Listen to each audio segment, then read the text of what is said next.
नमस्कार व्यूअर्स, मैं हूं अमीश देवगन और आप देख रहे हैं सीएनबीसी आवाज पे टक्कर का आज का एडिशन। और सीएनबीसी आवाज के टक्कर के आज के एडिशन में दिन है पब्लिक डिबेट का और इस मैंडेट के क्या मायने हैं ये जानने और समझने का हम प्रयास करेंगे। जनादेश का संदेश, इस मुद्दे पर बहस इसलिए जरूरी है क्योंकि 2024 का जनादेश आने के बाद दिल्ली से हरियाणा तक, बिहार से महाराष्ट्र तक और पंजाब से उत्तर प्रदेश तक हर तरफ जोरदार पॉलिटिकल एक्शन, सियासी एक्शन देखने को मिल रहा है। देवेंद्र फडणवीस का कहना है कि उद्धव को ना मराठी मानुष का वोट मिला, ना उत्तर भारतीयों का। उद्धव को उनका वोट मिला जिनके लिए उन्होंने हिंदुओं को छोड़ दिया। और उस तरफ मायावती कह रही है कि आगे से वो सोच समझकर ही मुस्लिम कैंडिडेट्स को मौका देंगी।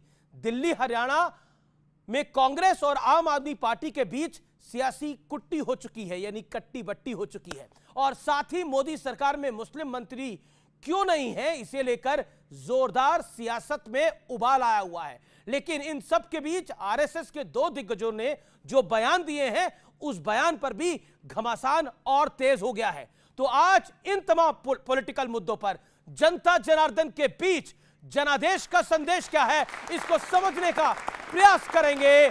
स्वागत है आपका देश के सबसे बड़े डिबेट शो में।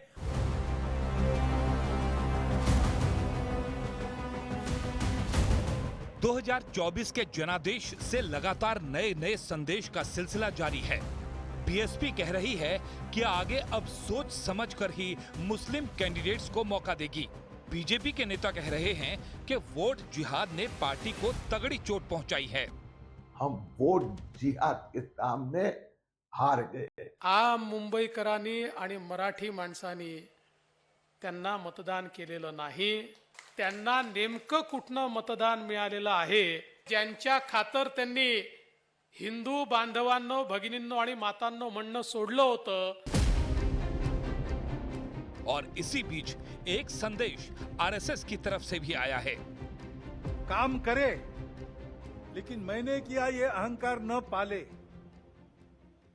तो हम इस देश की सच्ची सेवा कर रहे ऐसा होगा। जिस पार्टी ने भक्ति की, अहंकार आया, उसको 241 पर रोक दिया, पर सबसे बड़ी बना दी। जिनके अंदर राम की अनास्था थी, अश्रद्धा थी, और उनको सबको मिलकर 234 पर रोक दिया और राम मंदिर का निर्माण कराया। इतनी बड़े कार्य करने वाली भाजपा को और वो असफल कहते हैं, अभिमानी कहते हैं, उनके स्वयं समझदारी नहीं है। हम लोगों ने राम के नाम को कभी राजनीतिक विषय से नहीं जोड़ा है। कहीं गठबंधन में टूट है, कहीं अपने ही दल के भीतर फूट है। केजरीवाल की पार्टी कह रही है कि दिल्ली में हम कांग्रेस से दूर हैं, तो कांग्रेस कह रही है कि हरियाणा में हमें आपकी कोई जरूरत नहीं। आम आदमी के साथ गठबोध राष्ट्रीय स्तर पे है, प्रदेश के स्तर पे नहीं। तो आज जनादेश के बाद लगातार सामने आ रहे नए नए संदेश पर जनता के बीच होगी सबसे बड़ी बहस।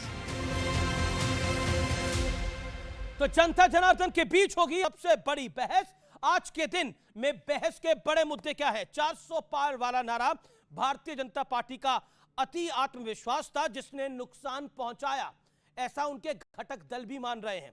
नतीजों से साबित हुआ कि क्यों मुसलमानों का सियासी इस्तेमाल वोट बैंक की तरह होता है, ये नतीजे एस्टैब्लिश करते हैं। और तीसरा बहस का अहम मुद्दा 2024 के जनादेश के मायने क्या है, नतीजों में किसके लिए क्या संदेश है, क्या सीख है, उसकी भी हम बानगी देखेंगे। एक बार फिर अभिनंदन है जनता जनार्दन का, मेरे युवा मित्रों का। मेरे साथ इस मंच पे हैं doctor Sudhanshu Trivedi, member of parliament Bharatiya Janata party के और बीजेपी के लोकप्रिय प्रवक्ता। जोरदार तालियों के साथ अभिनंदन करिए। राजकुमार भाटी हैं, समाजवादी पार्टी के प्रवक्ता, नेता। जोरदार तालियों से उनका अभिनंदन है। इनकी पार्टी ने उत्तर प्रदेश में अच्छा प्रदर्शन किया है। मेरे साथ विवेक श्रीवास्तव हैं, लेफ्ट के नेता हैं, इनका अभिनंदन है। मेरे साथ सत्यप्रकाश मिश्रा हैं, जेडीयू के नेता, इनकी पार्टी ने बिहार में बहुत बेहतरीन प्रदर्शन किया है। आप तमाम लोगों का अभिनंदन है।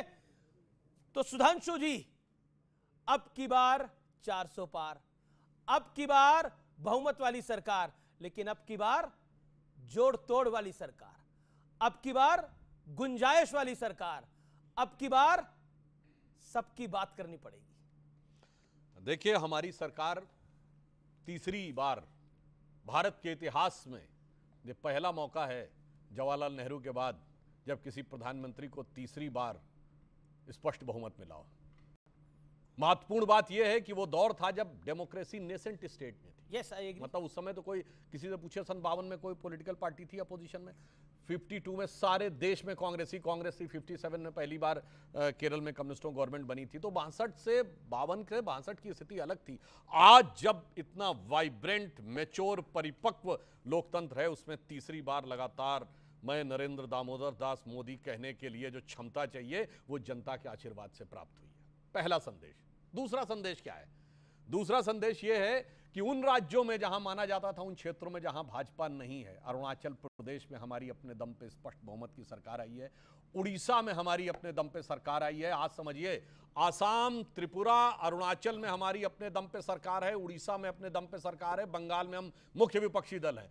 और जो हमारे विरोधी कहते थे दक्षिण भारत से जाके लड़ेंगे, आज दक्षिण में देखिए 8 सीटें तेलंगाना में कांग्रेस की और 8 हमारी। हमारा परसेंटेज ऑफ वोट 35%। कर्नाटक में हमारी सीटें उनसे कहीं ज्यादा, हमारी 19, उनकी 7। हमारा परसेंटेज ऑफ वोट 46%। केरल में हमें सीट 1 मिली है, वोट 17%। सुनिए, मेरा काउंटर सवाल, मैं जो पूरी बात कहना चाह रहा हूं, आज इस चुनाव का पहला निष्कर्ष कि भारतीय जनता पार्टी अब वास्तविक अर्थों में एकमेव राष्ट्रीय दल हो गया है, जो उत्तर से दक्षिण तक सब जगह, तमिलनाडु में भी हमें 11.5% वोट मिला है। दूसरा निहितार्थ, कांग्रेस का जो राइज हुआ है, कांग्रेस की जो स्थिति इंप्रूव हुई है, ये बहुत खतरे की घंटी लेके आई है उनके लिए, जो बहुत उसकी घंटी बजा रहे थे इंडिया गठबंधन वालों के लिए। सबसे ज्यादा तो आप ही घंटी बजा रहे थे। अरे मेरी बात तो सुनिए महोदय, सबसे पहले कर्नाटक में कांग्रेस आई है, तो मतलब जेडीएस का वोट था। कांग्रेस का बढ़ना कहीं आपके लिए खतरे की घंटी तो नहीं है? हमारे लिए नहीं। आपका अति आत्मविश्वास था। अभी मैं आपको आंकड़े दूंगा, पिक्चर एकदम साफ हो जाएगी। राहुल गांधी के शब्दों में दूध का दूध, पानी का पानी हो जाएगा। अब देखिए, कर्नाटक में वो आगे बढ़े जेडीएस के वोट के कीमत पे, तेलंगाना में आगे आए बीआरएस के वोट के आधार के ऊपर। अब अगला खतरा है डीएमके के ऊपर। अब आइए उत्तर प्रदेश। तो मैं सिंपल बताना चाहता हूं, आज इनको जितनी भी खुशी हो रही हो, मगर एक बात समझिए कि जिस कारण से दोनों लोग एक हुए थे ना मुस्लिम वोट के लिए, अब वही एक दूसरे के पेशानी पर बल आ रहे हैं। उनको लगने लगा मेरा पुराना आशिक जाग गया। अगर पुराना इश्क जाग गया तो नए वाले आशिक की हकीकत फसाना ना बन जाए जी। इसलिए, और ये मैं फैक्ट से बोल रहा हूं, अखिलेश जी कितने से जीते? 1,70,000 से। सुनिए, कहां? अपने गढ़ में, अपने क्षेत्र में, कन्नौज में। और आप समझिए, और राहुल गांधी जी जीते 3,90,000 से। इसका मतलब समझिए कि सपा का वोट तो कांग्रेस में ट्रांसफर हो गया, कांग्रेस का वोट नहीं ट्रांसफर हो पाया, वरना इस जीत के मायने। और आज कांग्रेस, बीएसपी के साथ एक लाइन पूरी कह दूं, कांग्रेस ने आज घोषणा कर दी है कल कि अब वो विधानसभा चुनावों के लिए 403 के 403 विधानसभाओं में यूपी में यात्रा निकालेगी। अब अपनी यात्रा निकालेगी। अब ये 403 की इनके दिल पे कितना महीन घाव करेंगे, अब ये समझने वाली बात है। जब जब बड़े दलों ने छोटे दलों की पालकी ढोई है, तब तक खामियाजा उन्हीं को होना पड़ा है। और इंडी गठबंधन टूट गया। जस्ट बात आम आदमी पार्टी का साफ कह दिया कि हमारा गठबंधन दिल्ली में खत्म। जनादेश का संदेश क्या है आपकी राय में? सबसे पहले तो आप उत्तर प्रदेश में एक अच्छा प्रदर्शन करा और भारतीय जनता पार्टी को बहुमत से, मैंने जिस दिन चुनाव के नतीजे आ रहे थे उस दिन भी बोला था, आज भी बोलता हूं बहुत साफ गोई से, किसी ने नहीं रोका बीजेपी को उसकी मेजॉरिटी के साथ। सिर्फ समाजवादी पार्टी ने उत्तर प्रदेश में अगर बीजेपी को डेंट नहीं किया होता तो इस बार भी बीजेपी 275 थी। यानी आपका वोट जिहाद का खेल तो चला है। आंकड़े यही बताते हैं।